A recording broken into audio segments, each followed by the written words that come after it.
इसमें क्या है, सोइल की पहले टेस्टिंग की, कोई भी क्रॉप या कोई कुछ भी लगाने से पहले सोइल का एनालिसिस किया जाता है, उसकी जांच की जाती है। फिर उसके अनुसार सोइल में कितने न्यूट्रिएंट्स, कितने पोषक तत्व हैं, नाइट्रोजन कितना है, फास्फोरस कितना है और पोटेशियम कितना है, उस हिसाब से कितनी फसल को मात्रा चाहिए उतना दिया जाता है। तो ये इधर तो STCR का, और ये आप प्याज देख रहे हैं उधर, ये है एग्रो वेस्ट का। एग्रो वेस्ट में जैसे ऊन होती है, बीकानेर में तो सबसे ज़्यादा ऊन होती है, पूरे एशिया में तो सबसे ज़्यादा ऊन बीकानेर में ही होती है।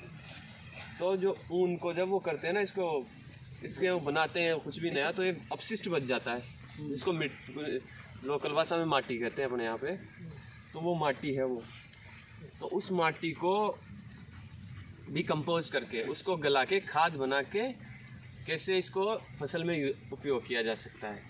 तो एक तरह से ऑर्गेनिक फार्मिंग में मतलब इसमें ये उर्वरक बिल्कुल ना डालें, और ये जैसे ये फूल वेस्ट रहा, गोबर की खाद रहा, इनका कैसे उपयोग ज़्यादा से ज़्यादा अपन कर सकते हैं। बीकानेर में वैसे ही ऊन ज़्यादा होती है, तो लोग बाग इनके सड़कों के किनारे डाल देते हैं, तो वो एक तो ये बारिश में बहुत बुरा सड़ता है। दूसरा, इसके जो छोटे छोटे है ना ये बाल, ये अपने ही अस्थमा दमा इनकी परेशानी करते हैं। उसके अलावा ये गलता है, नहीं पढ़ाई रहता है, तो वो परेशानियाँ। तो उसके लिए हमारे पास एक प्रोजेक्ट है एग्रो वेस्ट का, जिसमें अलग अलग तरह के एग्रीकल्चर, जैसे मूंगफली का छिलका, मूंगफली के दाने के बाद जो छिलका बच जाता है, उसको सुखा के, उसको पीस के अच्छे से बिल्कुल बारीक पीस के, फिर उसको हम यूज़ करते हैं गोबर के साथ या किसी और गोबर की खाद के साथ और दूसरी खाद के साथ, वूल वेस्ट के साथ। तो ये अलग अलग उर्वरकों पर जो अपनी निर्भरता है उसको कम करने के लिए इन रासायनिक ऑर्गेनिक खादों का उपयोग किया जा रहा है। तो आइए मैं आपको बताता हूँ।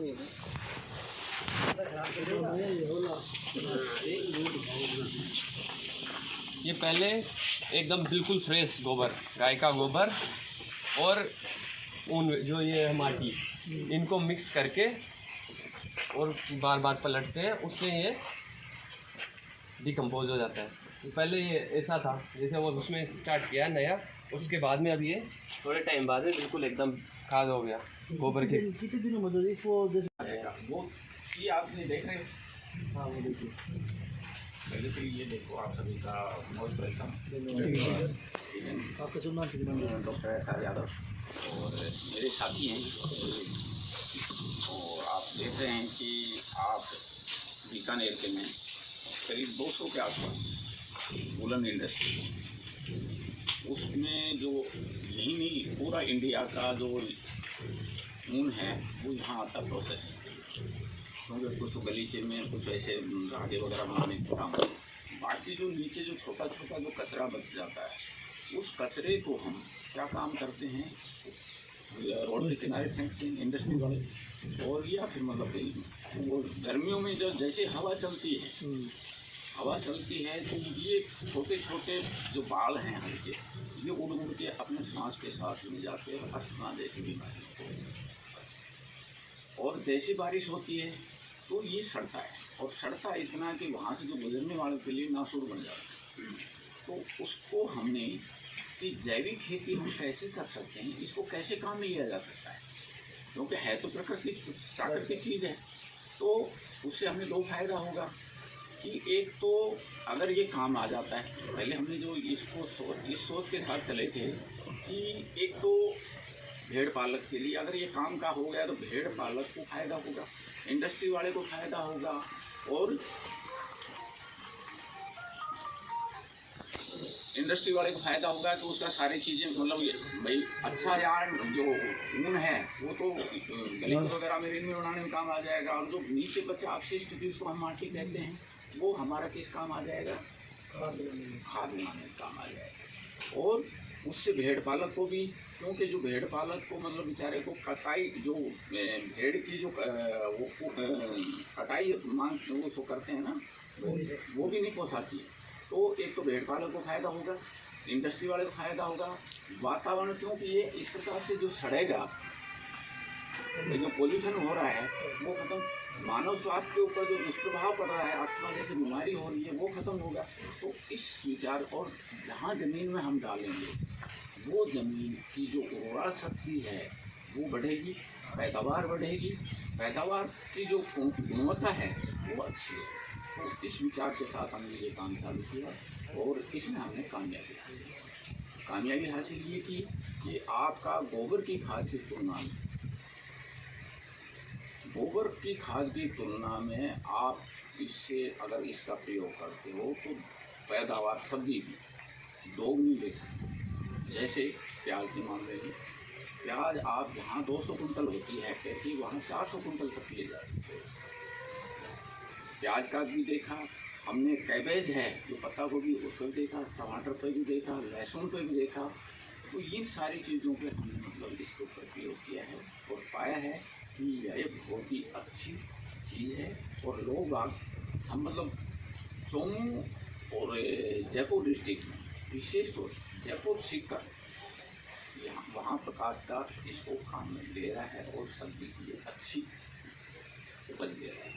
एक चीज़ मैं और बताना भूल गया था, इससे रसायनों का प्रयोग कम हो जाता है। रासायनिक उर्वरक है ना, उनका आप 50% तक आप उपज में खपत कम कर सकते हो।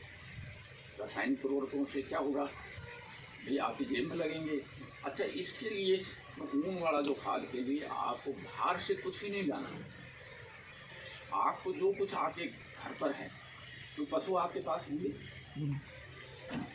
पशु, गाय भैंस तो है आपके पास। गाय भैंस से जो भी ताज़ा गोबर आता है उसको पहले पानी में, जैसे ऐसे कुंडी बनाते, कुंडी होती जिसको आप कह देते हो, उसमें आप मतलब घोल बना रेशियो मतलब आपका ये होना चाहिए कि हमारा 1:4, 1 गोबर ताज़ा गोबर और 4 ऊन का, ये जो हम सड़ा है उसके हिसाब से पतला मतलब एक कल्चर विकसित करना है। तो हमें 1:4 के हिसाब से इसको ढोलना। आपको इसमें हमने 50 पगारी गोबर डाली, 1 मीटर चौड़ा, 3 मीटर 10 फीट लंबा है और 3 फीट ही मतलब गहरा है। इसमें हमने 50 पगारी ताज़ा गोबर दिया। इसके बाद में फिर हमने पानी से इसको मिला दिया है। मिलाने के बाद में इसको 15 दिन तक हमने इसको सड़ाया। इसमें जीवाणु जो होते हैं ना, ताज़ा गोबर में जो जीवाणु होते हैं वो सबसे ज़्यादा होते हैं। आप मान लो अब जैसे ये है, इसमें जो जीवाणु हैं वो मल्टीप्लाई होंगे, वो मतलब तादाद में बढ़ जाएंगे। फिर हम तो वो जीवाणु को ताज़ा गोबर में हैं, हमें उन जीवाणु को आदत डालनी ऊन खाने के, तो हम इसमें से फिर 10 पगारी ऊन की हम इसमें डाल दें। वो जीवाणु को आदत पड़ जाती है गोबर के साथ साथ ये ऊन खाने की। अब वो जीवाणु की संख्या काफ़ी होगी। अब वो जो ये घोल बन गया, ये कल्चर बन गया। इस कल्चर को हम यहाँ गड्ढों में डालेंगे। एक पर गड्ढे की मतलब करीब 6 इंच के आसपास बिछाया, इसको ऊपर छिड़क दिया, फिर ऊन वाला डाला, फिर इसको भी छिड़क दिया। यूँ करते करते हमने इसको, और आप ये देख रहे हैं, ये हमने 5 महीने के में, ऐसा लग रहा है कि ये जब डिकम्पोज नहीं होता है, लेकिन ये 100% डिकम्पोज है।